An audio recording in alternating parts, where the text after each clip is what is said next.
क्या हुआ? मौत को इतना नजदीक देखने से पांव कांपने लगे। एसीपी आज तक अपनी मौत को अपनी हथेली पर लेकर ही चला है, समझे? मौत से कभी डरा नहीं है वो। इतनी बड़ी बड़ी बातें हैं, अब बातों का वक्त नहीं है, अब एक्शन का वक्त है। कूदो एसीपी, छलांग लगाओ। 1 मिनट, लेकिन तुम पर कैसे विश्वास कर सकता हूं कि मेरे कूदने के बाद तुम इन तीनों को छोड़ दोगे? तुम्हारे पास और कोई चारा भी नहीं। कूदो एसीपी।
ये शो देखते वक्त तो पेट के दर्द की दवा साथ में रखनी चाहिए। हंसते हंसते पेट दर्द हो गया।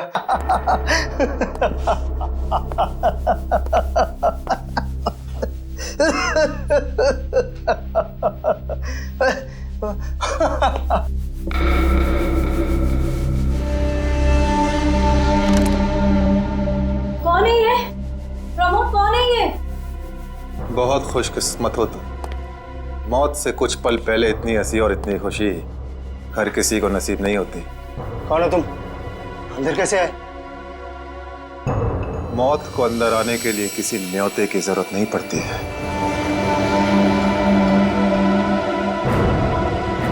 ये क्या कर रहे हो?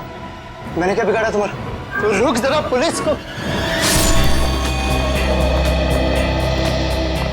Happy birthday Tarika. Thank you Shreya. Thank you. Many happy returns of the day. Thank you Siddharth. बहुत खूबसूरत फूल है। श्रेया की चॉइस है। हाँ वो तो है, श्रेया की चॉइस तो कभी गलत हो ही नहीं सकती। हाय सिद्धार्थ। हेलो। हाय श्रेया। हाय पूर्वी। काफी देर कर दी आने में। थोड़ा ट्रैफिक मिल गया रास्ते में। अरे फ्रेडी सर, ये गपागप खा रहे हो? आप तो बोले थे डाइटिंग कर रहे हो। डाइटिंग ही तो कर रहा हूँ। इसके पहले तो मैं 5-5 प्लेटें एक साथ खा जाता था। क्या बात कर रहे हो? हमारे प्लान पे तो पानी फिर गया अभिजीत। अरे ऐसे कैसे? कुछ ना कुछ तो करूंगा मैं। कैसे? हृदय, उस कमरे में तुम्हारा कोई वेट कर रहा है। मेरा वेट कर रहा है? हाँ। कौन? तुम जाओ तो सही। अरे जाओ।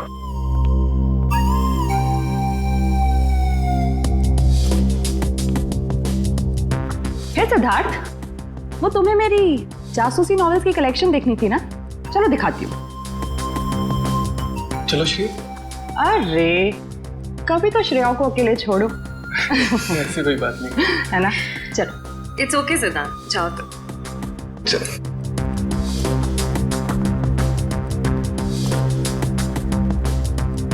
अरे श्रेया, तुम यहाँ वहाँ कमरे में कोई तुम्हारा वेट कर रहा है।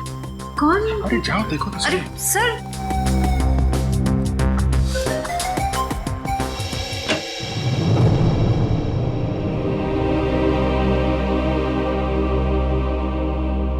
श्रेया, अच्छा किया तुम सिद्धार्थ को अपने साथ यहाँ ले आई।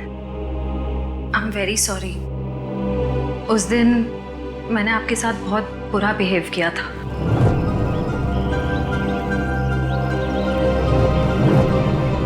छोड़ो ना, मैं भूल गया हूँ, तुम भी भूल जाओ। काश भूल पाना इतना आसान होता। जिंदगी कितनी सिंपल हो जाती है। श्रेया, ये यादें ही तो है जो उदास दिलों को जिंदगी जीने का हौसला देती है। अगर यादें ही ना हो तो जिंदगी कितनी बोरिंग हो जाएगी। तो क्या तुमने सिद्धार्थ से शादी करने का फैसला कर लिया? मेरा दिल कुछ और कह रहा है, दिमाग कुछ और। मैं जानता हूँ श्रेया, हमारे काम में हम दिल की नहीं दिमाग की सोचते हैं, मगर एक बार सीआईडी ऑफिसर ने एक आम लड़की की तरह सोचो। दिल का इस्तेमाल करो, उसकी आवाज सुनो। मेरे दिल में तो एक ही इंसान का नाम गूंजता रहता है, और वो नाम है श्रेया। सिद्धार्थ। सिद्धार्थ प्लीज, सिद्धार्थ मेरी बात तो सुनो प्लीज। अब सुनने को बाकी क्या रह गया? पूरी हकीकत मैंने अपनी आंखों से देख ली है। तुम दया से प्यार करती हो ना?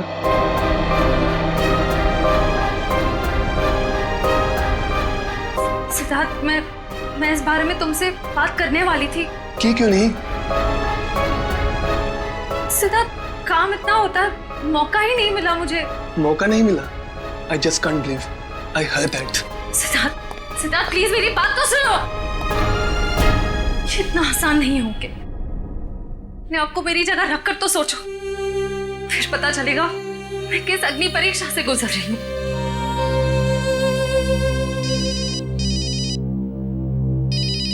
हेलो, कौन? सर, दोनों पति पत्नी थे, प्रमोद और शांति। सर, हमने कभी सपने में भी नहीं सोचा था कि हमारे होटल में ऐसा कुछ होगा। एक मिनट, आप बाहर खड़े रहिए।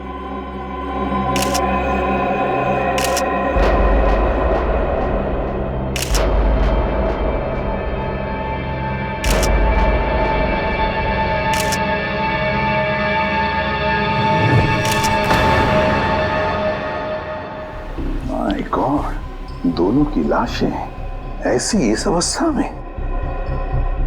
सर, इतने सारे केस सॉल्व किए, लेकिन इस तरह का केस कभी नहीं देखा। सर, लगता है ये दोनों खूनी से विनती कर रहे थे कि वो इन्हें छोड़ दे, मगर खूनी ने जरा भी दया नहीं दिखाई। नहीं फ्रेडी, लगता है खूनी ने पहले इन दोनों को मारा और फिर यहाँ लाकर बिठा दिया, हाथ पैर बांध दिए। जिस तरह से इन दोनों को बिठाया कुर्सी में, लगता है खूनी हमसे कुछ कहना चाहता है। ये देखो, कम से कम 6-7 वार तो किए इस बेचारी पर। ऐसे इतनी बेरहमी से मारा है जैसे ये खूनी कोई सिर फिरा हो या फिर बदले की आग में ये सब किया है उसने।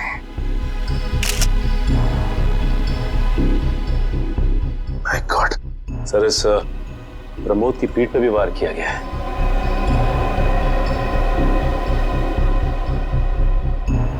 क्या हुआ? सर, इसकी सांसें चल रही है, जिंदा ही। प्रमोद जिंदा है? तो जल्दी से इसे हॉस्पिटल ले जाओ, इसका जिंदा रहना बहुत जरूरी है। संभाल के। चलो। आजा।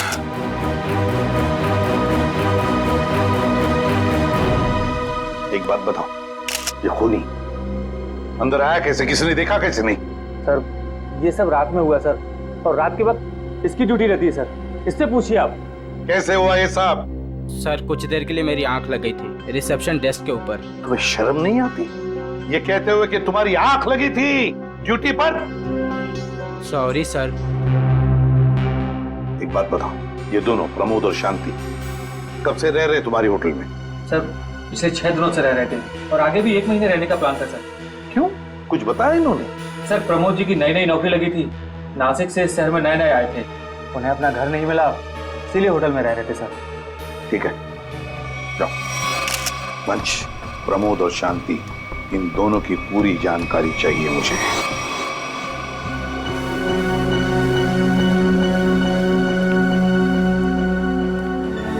हाँ सचिन, ये प्रमोद कैसा है?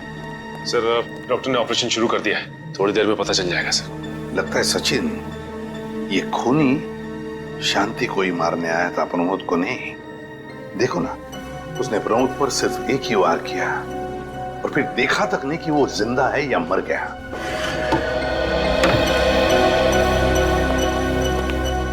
हाँ डॉक्टर साहब, कैसा है प्रमोद? हमने प्रमोद को बचा तो लिया है, मगर मगर क्या? वो कोमा में चले गए हैं। कोमा में? लेकिन डॉक्टर साहब, प्रमोद को होश तो आ जाएगा ना? हम तो अपनी तरफ से पूरी कोशिश करेंगे, मगर कुछ कहा नहीं जा सकता। Thank you. कुछ भी हो, प्रमोद होश में आना ही चाहिए। खूनी को सिर्फ प्रमोद ने ही देखा है। डॉक्टर साहब, शांति की लाश से कुछ पता चला? दया, मौत की वजह तो तुम लोगों को क्राइम स्पॉट पे ही पता चल गई होगी। पेट पर चाकू के इतने सारे घाव हैं, उसी की वजह से मौत होगी बेचारे की। हाँ, वो तो हमें पता चल गया था। उसके अलावा कुछ और? हाँ, एक खास बात। 2 महीने पहले इसका किडनी का ऑपरेशन हुआ था। ये देखो, इसमें फोटो है। किडनी का ऑपरेशन? वंश, पता करो शहर के किस हॉस्पिटल में शांति के किडनी का ऑपरेशन हुआ था। और सर, वो क्राइम सीन पे जो खून मिला था वो शांति और प्रमोद का ही है। खूनी ने खून करने से पहले एक एक कदम फूंक फूंक कर रखा है। हाँ, काफी प्लानिंग की है खूनी ने इस जुर्म को अंजाम देने के लिए।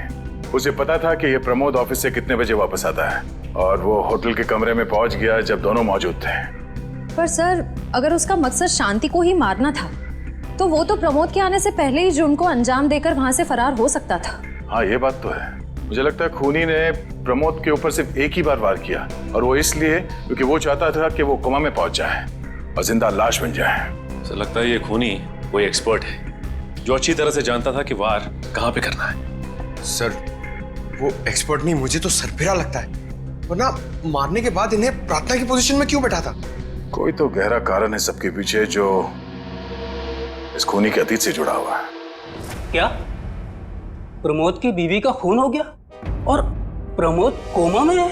जी हाँ। खैर, अब ये बताइए कि पिछले कुछ दिनों से प्रमोद का स्वभाव कैसा था? क्या वो डरा डरा रहता था या कुछ और अजीब बात? नहीं, ऐसा तो कुछ नहीं था। पर हाँ सर, मैंने उनको काम में बहुत सारी गलतियां करते देखा। साफ साफ बताइए, प्रमोद किस तरह की गलतियां कर रहा था? बेसिक अकाउंटिंग की गलतियां।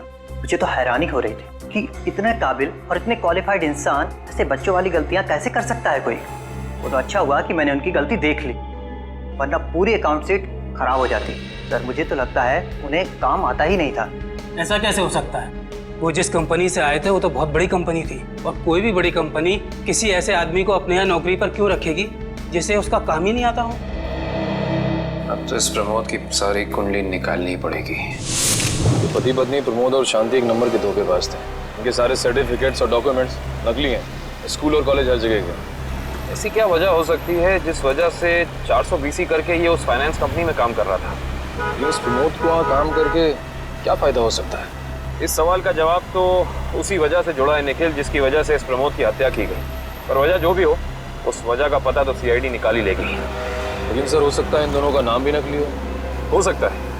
ऐसा भी हो सकता है कि ये दोनों असली प्रमोद और शांति हो ही ना, बल्कि कोई बहरूपिये हों जिन्होंने उन दोनों की जगह ले ली हो सकता है। एक सेकंड। हेलो, हाँ बोल रहा हूँ।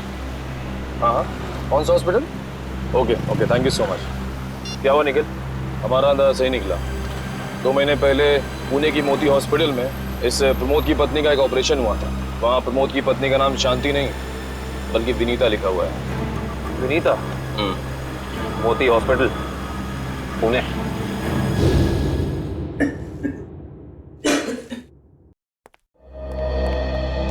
एक्सक्यूज मी, एक वक्त पे सिर्फ एक ही मरीज अंदर आएगा? हम लोग सीआईडी से। सीआईडी? मगर यहाँ मुजरिम कौन है? इसी की तलाश है हमें। एक्चुअली आपके हॉस्पिटल में 2 महीने पहले एक ऑपरेशन हुआ था, उसी के बारे में कुछ जानकारी चाहिए हमें। किसका ऑपरेशन? ये दोनों आपके हॉस्पिटल में आए थे? ये तो मिसेस विनीता कुमार हैं। हाँ, मिसेस विनीता कुमार। और ये इनके पति, इनकी मौत हो गई? जी हाँ, विनीता कुमार का खून हो चुका है और उनके पति प्रमोद अब कोमा में है। डॉक्टर, ये बताइए कि मिसेस विनीता कुमार ने किडनी का ऑपरेशन कराया था ना? जी हाँ। हम उसके मेडिकल रिपोर्ट्स देख सकते हैं? यहाँ पे तो पति का नाम त्रिलोक कुमार लिखा है। मतलब त्रिलोक बन गया प्रमोद और विनीता बन गई शांति। इस पेपर में उनके घर का एड्रेस लिखा हुआ है। चल के पता करें, शायद कुछ पता चल जाए। नहीं निखिल, कोई फायदा नहीं होगा। इनकी पहचानों की तरह इनका एड्रेस भी नकली होगा, देखना।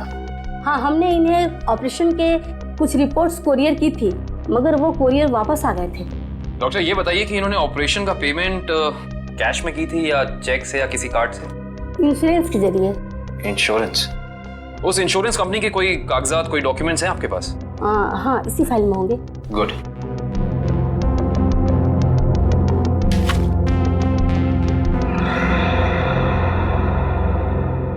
अच्छी तरह से बंद हो जाना चाहिए। कल शाम 5 बजे तक ऑडिटर आ जाएगा। हो जाएगा सर। कभी सपने में भी नहीं सोचा था कि हमारी कंपनी का अंत इतना बुरा होगा। ये किस अंत की बात कर रहे हैं आप लोग? जरा विस्तार से समझाइए। अगर आप अपने पैसे वापस लेने आए हैं तो भूल जाइए, क्योंकि जब तक अदालत अपना फैसला नहीं सुना देती तब तक हम किसी के रुपए वापस नहीं कर पाएंगे।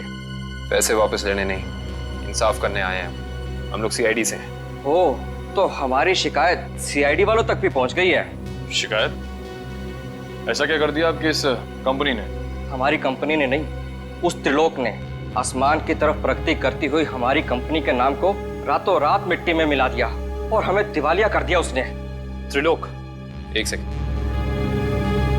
आप इस त्रिलोक की बात तो नहीं कर रहे? हाँ हाँ, यही तो है वो। पर इसे क्या हुआ? किसी ने इसकी जान लेने की कोशिश की है। फिलहाल ये कोमा में। ये तो होना ही था, इतने लोगों को जो धोखा दिया इसने।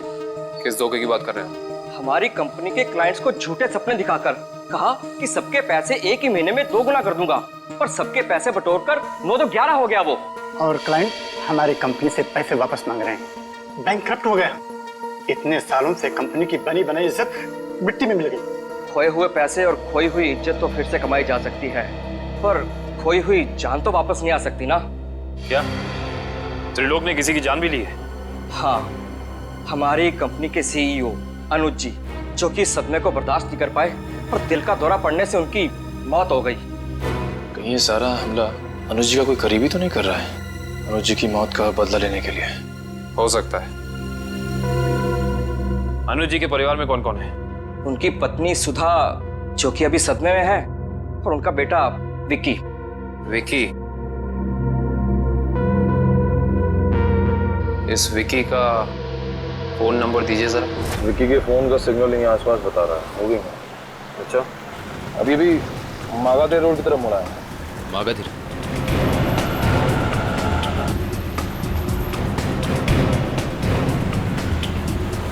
देखो सिग्नल कुछ पता चला? एक मिनट में। क्या हुआ? इस विक्की के फोन का सिग्नल यहीं आसपास बता रहा है। कहीं विक्की इस बाइक पे तो नहीं? हाँ सर, हो सकता है ये विक्की है। चेक करते हैं।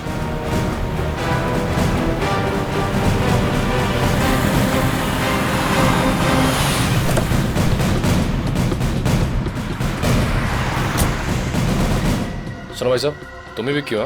हाँ, और ये क्या बदतमीजी है? तुम लोग मेरा नाम कैसे जानते हो? तुम्हारा नाम और तुम्हारे सारे कारनामों के बारे में जानते हैं हम। सीआईडी। सीआईडी? इस शहर में क्या कर रहा है? हा? कुछ काम था, और तुम लोग मेरा पीछा क्यों कर रहे हो? बकवास बंद कर। दो खून करके भाग रहा हो, कह रहा है सीआईडी पीछा क्यों कर रही है? मैंने कोई खून नहीं किया है। अच्छा, त्रिलोक और विनीता का खून नहीं किया तुमने? What? त्रिलोक और विनीता मर चुके हैं? ड्रामा बनकर अपना पूरा इतिहास है तेरा हमारे पास। उन दोनों ने तुमसे तुम्हारे पिता को छीना, उसका बदला लेने के लिए तुम यहाँ आए हो उनके पीछे।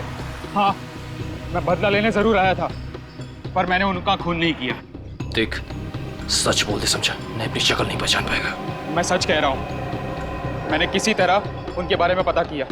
मैं उनके होटल भी गया था, मगर जैसे मैं उनके कमरे की तरफ जा रहा था, मैंने उनके कमरे में एक आदमी को जाते हुए देखा। कौन सा आदमी था वो? उसके चेहरे को ठीक से देख नहीं पाया मैं।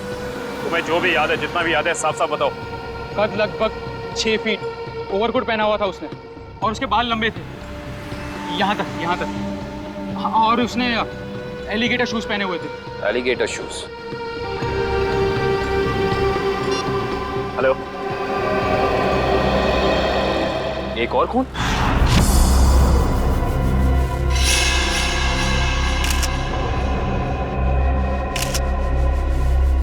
लाश ऐसे अजीब ढंग से क्यों बैठा है? कमाल है सर, पिछले वाले केस में खूनी ने उन दोनों को होटल में चाकू मारकर प्रार्थना वाली पोजीशन में बैठाया था, और इसे गोली मार के इस तरह से। लगता है दोनों का खूनी एक ही है। गोली सीधे माथे के बीचों बीच मारी है। अगर ये सीरियल किलर होता तो इसे भी चाकू से मारता सर, क्योंकि विनीता को उसने चाकू से मारा था, इसे तो गोली मारी। हाँ, मगर लाशों को ऐसे एक ही ढंग से बिठाना क्या दो अलग अलग खूनी करेंगे? मुझे लगता है दोनों का खूनी एक ही है। और जिस वक्त इस तिग्मांशु का खून हुआ, लगता है खाना खाने ही वाला था।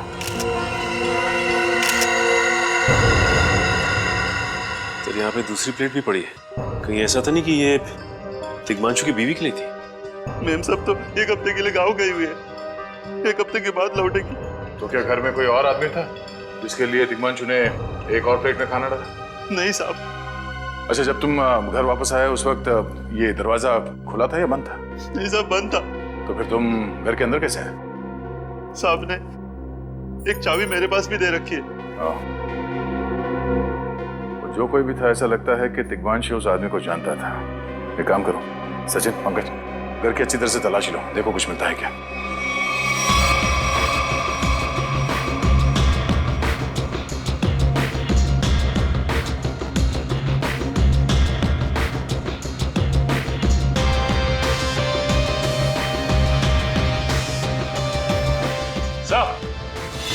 हाँ सचिन, सचिन, ये देखिए सर, यहाँ से शीशा निकाला गया है, चिटकनी खोली गई है, तो यहाँ से बाहर जाने का रास्ता भी है। मतलब कोई अंदर यहाँ इस खिड़की से आया था? लेकिन इस घर में तो सेफ्टी अलार्म भी है सर। अगर यहाँ से कोई अंदर आया है तो सेफ्टी अलार्म बजना चाहिए था और सिक्योरिटी गार्ड को भी अंदर आना चाहिए था। अब इसका जवाब तो सिक्योरिटी गार्ड ही देगा।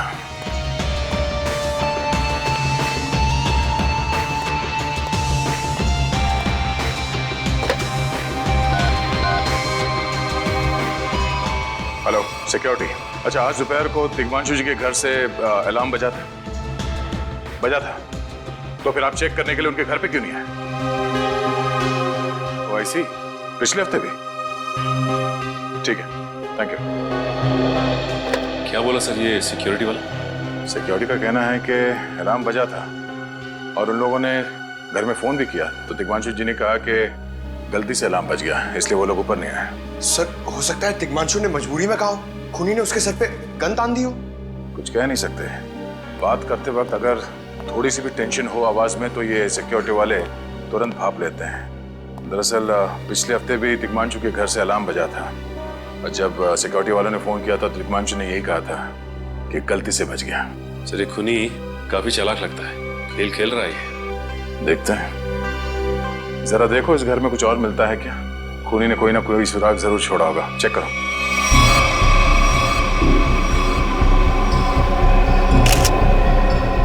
सर एक मिनट सर।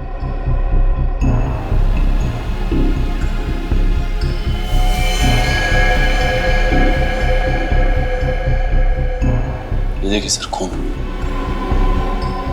खून यहाँ कैसे? कहीं खूनी का तो नहीं है खून? ये तो डॉक्टर सालों के ही बताएंगे। वो खून किसका है ये अभी पता चल जाएगा। तारिक आती होगी रिपोर्ट लेकर के। डॉक्टर साहब, इस तिग्मांशु के बारे में कुछ और पता चला? हाँ। वो कैसे? इसे गोली मारने से पहले बेहोश किया गया था। क्या? इसे बेहोश किया था? इसके खून में मुझे एक खास किस्म की दवाई के अंश मिले जो अक्सर इंसान को बेहोश करने के लिए दी जाती है, और वो दवाई इसे इंजेक्शन के जरिए दी गई थी। ये देखो सर, बहुत ही अजीब बात है। अगर खूनी इसे मारना चाहता था तो सीधा गोली मारकर इसका काम तमाम कर सकता था, फिर ये जहर की दवाई क्यों दी होगी? और सर एक और बात पता चली, तिग्मांशु जिस हालात में हमें मरा हुआ मिला था वो एंशिएंट कल्चर के हिसाब से प्रार्थना करने की पोजीशन, खाना खाने से पहले। तो फिर तो शांति और तिग्मांशु दोनों का खूनी एक ही आदमी है। ये खूनी के लिए ये हत्याएं जुर्म नहीं, एक जश्न है। इसीलिए उसने टेबल पे ये प्लेटें सजाई, उसमें खाना रखा, एक अपने लिए और एक तिग्मांशु के लिए। और सर, तिग्मांशु को प्रार्थना की पोजीशन में बैठा के उसने गोली मार दी। सर मैंने कहा था ना, ये खूनी एकदम सरफिरा है सर। हाँ सर, लगता है ये खूनी अपने आप को बहुत शक्तिशाली महसूस करता है। जिस वक्त इन सब की गर्दनें झुकी होती हैं उसके सामने, उसे आनंद आता है। नहीं सचिन, खूनी का मकसद लोगों को अपने सामने झुकाना नहीं, बल्कि अपने लिए प्रार्थना करवाना था। क्या मतलब? ये रही उस खून की रिपोर्ट। ये खून ना ही तिग्मांशु का है और ना ही उसके घर वालों का। ये खून उस खूनी का ही है। खूनी का? मगर वहां तो हाथापाई के कोई निशान नहीं मिले। और उस जगह को देख के ऐसा लगा भी नहीं कि तिग्मांशु ने सेल्फ डिफेंस में खूनी के ऊपर हमला किया होगा। वो इसलिए दया क्योंकि ये खून खूनी ने अपने मुंह से थूका था। हमें इसके खून में से इसके सलाइवा के कुछ अंश भी मिले। उसकी तबीयत खराब है क्या? हाँ, वो बीमार है। उसके खून में एथिमोलाइसिन नाम की दवाई का अंश मिले हैं और उसका कीमोथेरेपी हुआ था। इसका मतलब उसे कैंसर है, ब्रेन का कैंसर, लास्ट स्टेज का ब्रेन कैंसर। इसीलिए वो लोगों से अपने लिए प्रार्थना करवा रहा है ताकि उसकी बीमारी ठीक हो जाए। हमारे क्रिमिनल डेटाबेस में चेक करो, पता करो ये कोई पुराना पापी तो नहीं है। नहीं सर, उस खूनी का हमारे क्रिमिनल डेटाबेस में कोई रिकॉर्ड नहीं है। कोई इतिहास नहीं है? नहीं सर। सर, तिग्मांशु की पूरी कुंडली निकाल के लाओ सर। प्रमोद की तरह इसकी पहचान भी नकली है। What? हाँ सर, ये देखिए, उसका असली नाम राकेश है और जिस तरह प्रमोद को 400 बीसी की आदत थी, ठीक उसी तरह राकेश भी भोली भाली लड़कियों को फंसाता था शादी के झांसे में। कई लड़कियों ने आत्महत्या की है इस तिग्मांशु और राकेश के चक्कर में। हाँ सर, शादी के बाद उनके पैसे लेके ये गायब हो जाता। सर, इसका मतलब खूनी ने 2 ऐसे लोगों को मारा जो पहले से मुजरिम थे। शायद उसने सोचा होगा कि मरने से पहले कुछ अच्छे कर्म कर लूं। नहीं श्रेया, जरूर कोई रिश्ता रहा होगा उसका इन दोनों अपराधियों के साथ। पता करो इन दोनों अपराधियों का केस किस पुलिस स्टेशन में फाइल किया गया था? सर, ब्रेन कैंसर के जितने भी पेशेंट्स हैं शहर में, उन सबकी लिस्ट मिल गई है। कुल मिला के ऐसे 50 पेशेंट्स हैं, जिसमें से 10 पेशेंट्स ऐसे हैं जो कैंसर की लास्ट स्टेज पे हैं। उनमें से 4 औरतें हैं, बचे 6। हाँ सर, और इन 6 में से 4 ऐसे हैं जो 70 साल से ऊपर के बुजुर्ग हैं। अब बचे 2, ये उदय और भानु। तुम इन दोनों से मिले? हाँ सर, ये उदय 6 महीने से हॉस्पिटल में है। और भानु? भानु सर 1 महीने से हैदराबाद में। ये कैसे हो सकता है सचिन? अगर वो मुजरिम इसी शहर में है तो कहीं उसका इलाज चल रहा होगा ना कहीं से वो दवाई खरीदता होगा। वांची सर, इस शहर में जितने भी केमिस्ट है जहाँ पे ब्रेन कैंसर की दवाइयाँ बेची जाती है, उन सब की लिस्ट चाहिए मुझे। सब पता चल गया। त्रिलोक और राकेश दोनों के खिलाफ एक ही थाने में केसेस दर्ज किए गए थे, जगतपुरी थाने। इस केस का पूरा इतिहास जगतपुरी थाने से ही पता चलेगा। Excuse me, yes. आपकी दुकान पे ब्रेन कैंसर की दवाइयाँ बेची जाती हैं? जी हाँ, हमारी दुकान उन चुनिंदा दुकानों में से है जहाँ ये दवाई आपको मिलेगी। वैसे ये दवाइयाँ बहुत कम लोग खरीदते होंगे नहीं? जी, बहुत महंगी है एक्चुअली। अच्छा, जो लोग ये दवाइयाँ खरीदते हैं उनकी लिस्ट मिल सकती है हमें?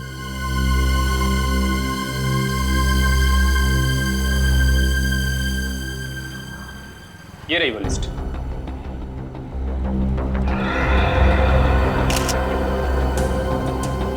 तपन, उदय और नितिन, ये तीनों लोग तो उस मरीज की लिस्ट में थे। अच्छा, आपको पूरा यकीन है कि इनके अलावा और कोई नहीं आता ये दवाई लेने के लिए? जी नहीं, लेकिन हो सकता है कोई गैर कानूनी तरीके से ये दवाई खरीद रहा हो। ये दवाइयाँ काफ़ी महंगी है ना, आम आदमी इसका खर्चा नहीं उठा सकता। अच्छा, आप किसी ऐसे आदमी को जानते हैं जो ये गैर कानूनी काम करता है? एक आदमी है, आंद्रे नाम है उसका। प्यार से लोग उसे एंडी कहते हैं। ये जो ज्वाला रोड पे पब्लिक पार्क है ना। ऐसा? आप सीआईडी से ही हैं ना? हाँ, हमारी बात शायद आप ही से हुई थी। साहब बताइए, कांस्टेबल सुनील आपके लिए क्या कर सकता है? सुनील जी, हाल फिलहाल में इस रिकॉर्ड रूम में कोई चोरी वगैरह हुई थी क्या? चोरी नहीं तो सर, अब यहाँ वाला कोई चोरी कैसे करेगा? सुनील, फिर आप एक हेल्प कर सकते हैं हमारी। हमें 2 मुजरिमों की फाइल चाहिए। एक का नाम है त्रिलोक कुमार और दूसरे का राकेश भिवेन। एक मिनट सर, क्या नाम बोले? राकेश? राकेश भिवेन।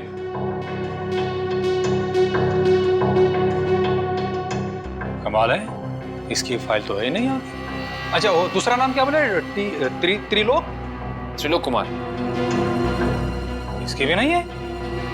दोनों की फाइल्स नहीं। हाँ सर, लेकिन यहाँ पर चोरी की तो कोई घटना नहीं घटी।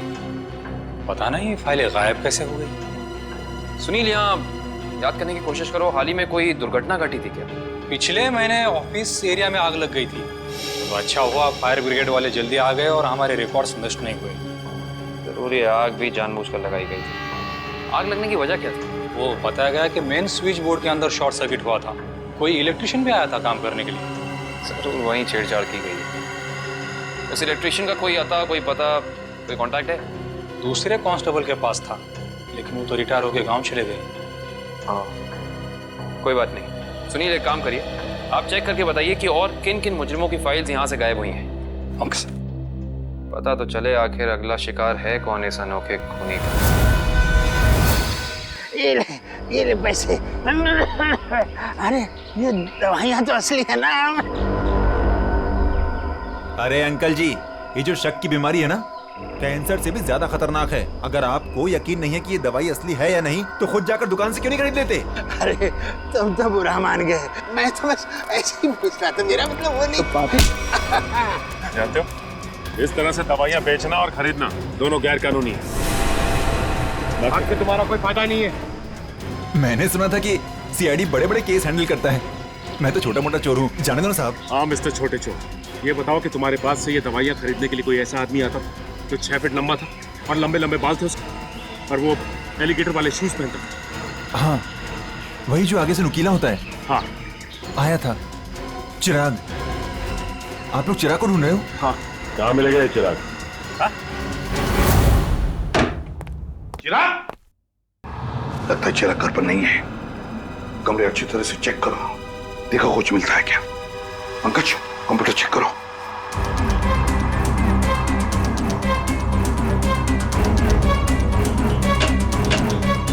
सर, ये देखिए, पूरी अलमारी गन्स और चाकू से भर रखी इस चिराग ने। My God.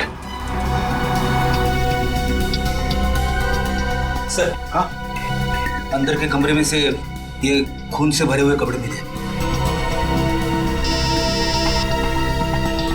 Police record room से फोन है। देखो। हेलो जी, कहिए। कौन? संदीप, स्वाधीन और हेमंत। ओके, ठीक है। कौन है ना? सर, त्रिलोक और तिग्मांशु की तरह इन तीनों की फाइल भी चोरी हुई है पुलिस रिकॉर्ड रूम से। मतलब अभिजीत, अब ये चिराग इन तीनों में से किसी एक को मारने वाला है। सर एक सेकंड, ये देखिए सर, इस कंप्यूटर की फाइल में इन तीनों की फाइल है। सर, ये तीनों भाई हैं और बदमाश भी हैं, और इन्होंने 3 खून किए हुए हैं सर। यहाँ पे 2 एड्रेस है, एक चीकूवाड़ी और एक चारको। चारको पर चीकूवाड़ी।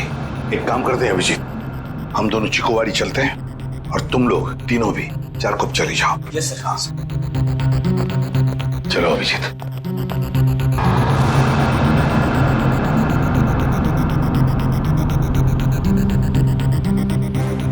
क्या हुआ सर?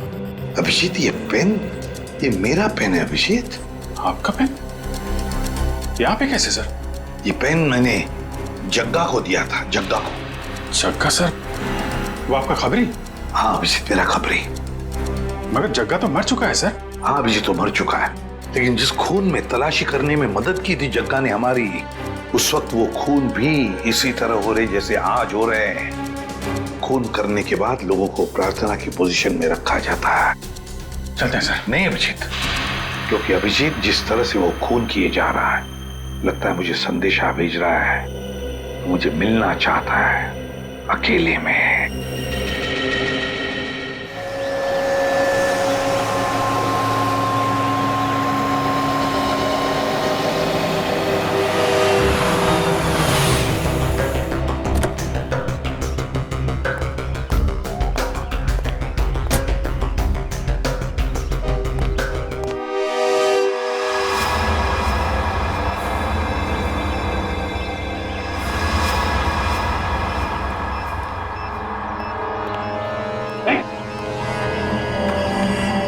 प्लीज हमें बचा लीजिए, किसी तरह हमें मार डालेगा।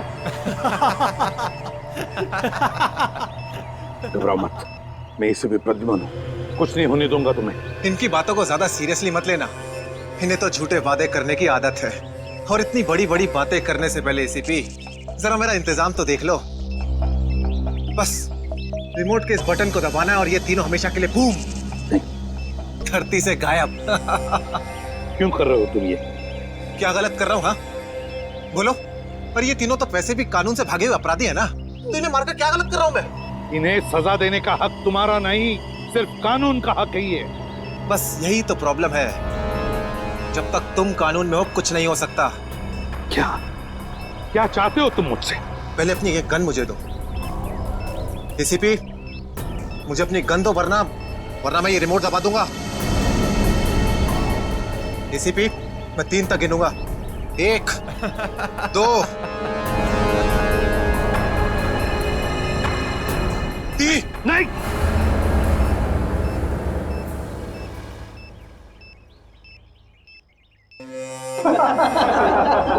बहुत अच्छे। तो तुम जानना चाहते थे ना कि मैं तुमसे नफरत क्यों करता हूँ? हाँ।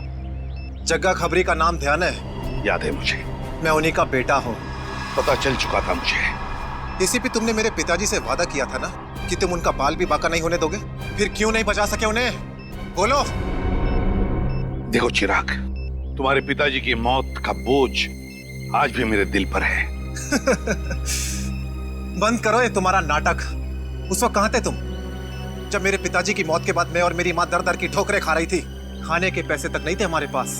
तो तुम मेरे पास चले आते, मैं कुछ मदद कर सकता था तुम्हारी। क्या कर लेते तुम? हाँ, सिवाय झूठे वादों के। तुम्हें पता है एसीपी, मुझे कैंसर है, आखिरी स्टेज।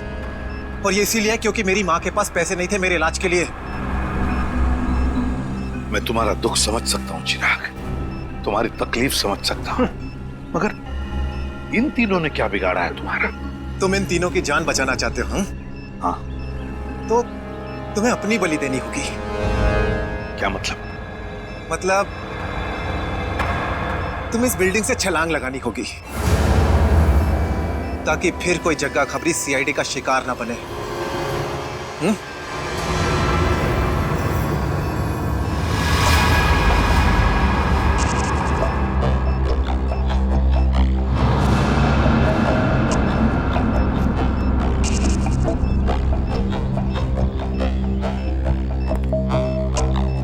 ठीक है, मंजूर है।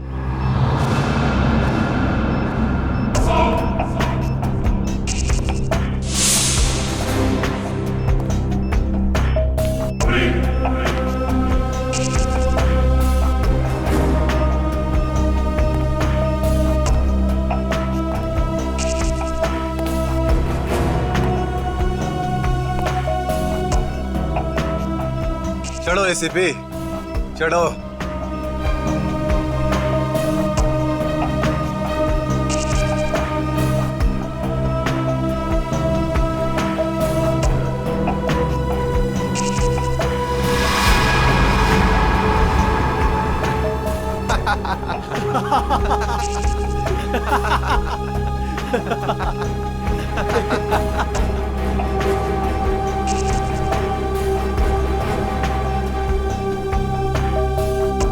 ऊपर जाकर मेरे पिताजी से माफी जरूर मांग लेना। क्या हुआ? मौत को इतना नजदीक देखने से पांव कांपने लगे? एसीपी आज तक अपनी मौत को अपनी हथेली पर लेकर ही चला है, समझे? मौत से कभी डरा नहीं है वो। इतनी बड़ी बड़ी बातें, अब बातों का वक्त नहीं है, अब एक्शन का वक्त है। कूदो एसीपी, छलांग लगाओ और अपनी ये बेहतरीन जिंदगी को अलविदा कह दो। चलो। 1 मिनट, मैं जरूर कूदूंगा, लेकिन तुम पर कैसे विश्वास कर सकता हूं कि मेरे कूदने के बाद तुम इन तीनों को छोड़ दोगे? तुम्हारे पास और कोई चारा भी नहीं है। कूदो एसीपी, वरना मैं इस रिमोट का बटन दबा दूंगा।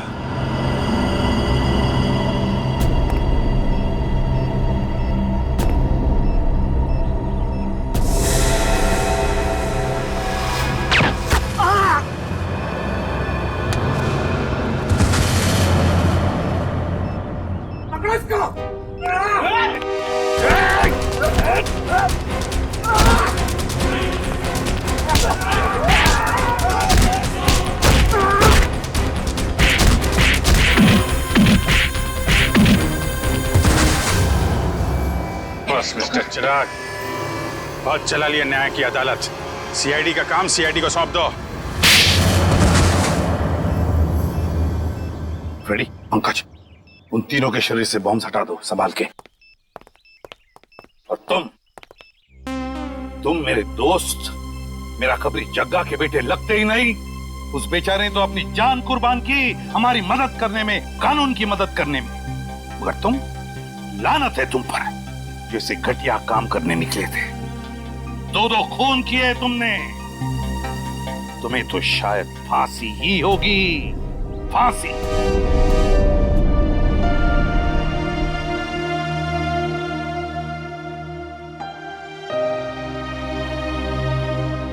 बड़े बुजुर्ग कह गए कि अगर कोई चिंता सताए तो उस चिंता को अपने कलेजे के अंदर अंगार बनने नहीं देना चाहिए। कलेजा जल जाता है। मुझे कोई चिंता नहीं सता रही है। In fact I think I am the luckiest girl in the world right now. CID में सब मेरे काम से खुश हैं। मेरे पास तुम दोनों जैसे दोस्त हैं। मेरी शादी होने वाली है। एक लड़की को और क्या चाहिए होता है? शायद प्यार। प्यार भी तो है ना मेरे पास। मम्मी पापा का प्यार, दोस्तों का प्यार और सिद्धार्थ का प्यार। जुबान की बात दिल से मेल नहीं खा रही है श्रेया। मतलब ये कि दिल की बात जुबान पे लाने का वक्त आ गया है श्रेया। वो श्रेया कहाँ गई? हाँ, जो अपने सारे डिसीजंस खुद लेती थी, जिससे पता था कि उसको अपनी जिंदगी में क्या चाहिए। हाँ श्रेया, अब वक्त आ गया है। तुम्हें किसी एक को चुनना ही होगा। और अगर तुमने एक स्ट्रॉन्ग डिसीजन नहीं लिया ना, तो उसका असर तुम्हारी जिंदगी पर नहीं, बाकी 2 जिंदगियों पर भी पड़ेगा। मैं क्या डिसीजन लूं? किसे चुनूं? उस इंसान को जिसे मैं बहुत प्यार करती हूं, पर उन्होंने कभी अपने प्यार का इजहार नहीं किया, या शायद वो मुझसे प्यार करते ही नहीं, या फिर उस इंसान को जो मुझसे बहुत प्यार करता है, मुझे पलकों पर बैठा कर रखता है। मगर यहाँ पे इम्पोर्टेंट सवाल ये है कि तुम किससे प्यार करती हो? नहीं तारिका, यहाँ ये बात इंपॉर्टेंट है कि अब मैं पीछे नहीं हट सकती। मेरे किसी भी डिसीजन से ना सिर्फ सिद्धार्थ को, बल्कि उसकी और मेरी फैमिली को बहुत दुख होगा। बच्चों जैसी बातें मत करो श्रेया। हर माँ बाप चाहते हैं कि उनके बच्चे को जिंदगी की हर खुशी मिले। तुम सिद्धार्थ के साथ खुश नहीं रह पाई तो क्या अंकल आंटी खुश रह पाएंगे? और अगर तुम खुश नहीं रही तो क्या सिद्धार्थ खुश रह पाएगा? तुम्हारा एक कदम श्रेया बहुत सारी जिंदगियों को अफेक्ट करेगा। तुम बस दिल से काम लो। देखो, दिल हमेशा सही रास्ता दिखाता है। ठीक है, अब से मैं अपने दिल की बात सुनूंगी। अगर मैं किसी भी कदम पर कमजोर पड़ जाऊं तो तुम दोनों को मुझे सही रास्ता दिखाना होगा। हाँ, लेकिन एक शर्त पे। कैसी शर्त? तुझे आइसक्रीम खिलानी पड़ेगी। Of course. So sweet.